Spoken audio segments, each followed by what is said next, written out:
Because, yeah, Smith is hard. And this is another thing, too, because Matias, okay, he has a reputation of being a power puncher, which he is, right? To give him, he does hit hard. He doesn't have to force his punches like other fighters. But I do think that the reputation is a little bit overrated. You know, I think we fell in love with the style that he has, which is going forward, absorbing the punches. But, you know, once he starts letting his hands go, you know, his hands of stone take it for him, and he's able to stop his opponents. But I don't know, man. He hits hard. That's true. But he isn't like a Deontay Wilder. He's not like a Roberto Duran, which, you know, like you just get touched by him and you're gonna get stopped. I think even the last fight with Puello as well, it showed this, that, you know, Matias, he's a great combination puncher, but that's not enough. You know, he needs more. If he had more power, then maybe that would help him. But, you know, once you start getting into that elite level, these guys aren't going to crumble when you start landing some good shots, unless you have once in a generation type of power.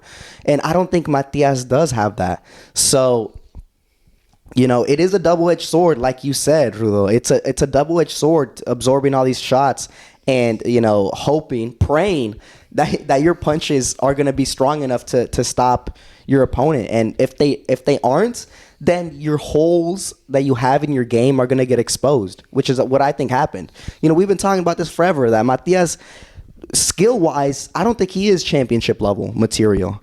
I think he has a lot of holes in his game.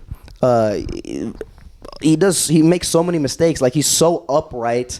He relies on a high guard, which half the time is like on his chest, so it's not even doing the correct job.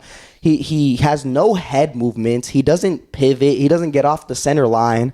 He makes a lot of mistakes. His footwork is also super basic. He needs his fighters to stand right in front of him.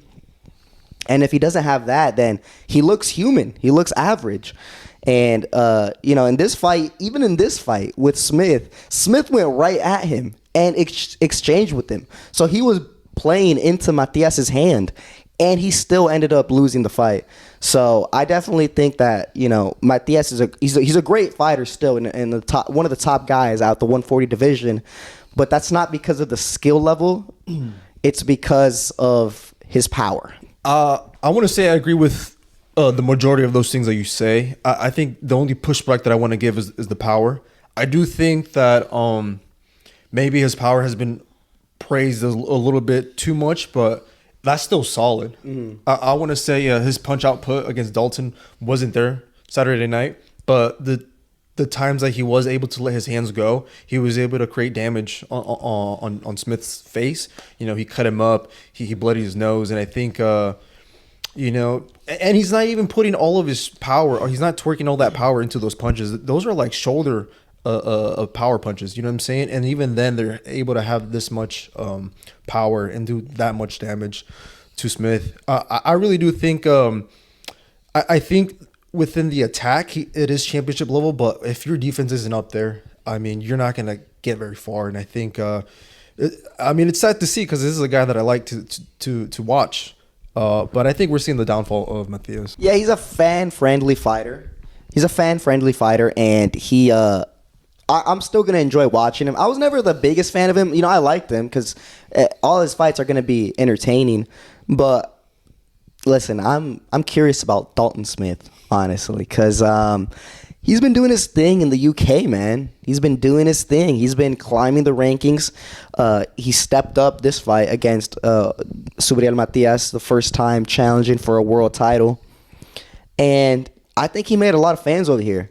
And I think the boxing community is quite happy with him, and, you know, curious to see where he goes from here, because, you know, Matias does have this reputation at 140. Well, you know, the Boogeyman got knocked out. Now, does that make Dalton Smith the Boogeyman? You know, is Dalton Smith, does he gain the aura that Subriel Matias had? I don't know, but I'm curious to see where Smith goes from here. He definitely has a lot of options. And me personally, I would love to see him against Pitbull Cruz. I think that'd be an amazing fight.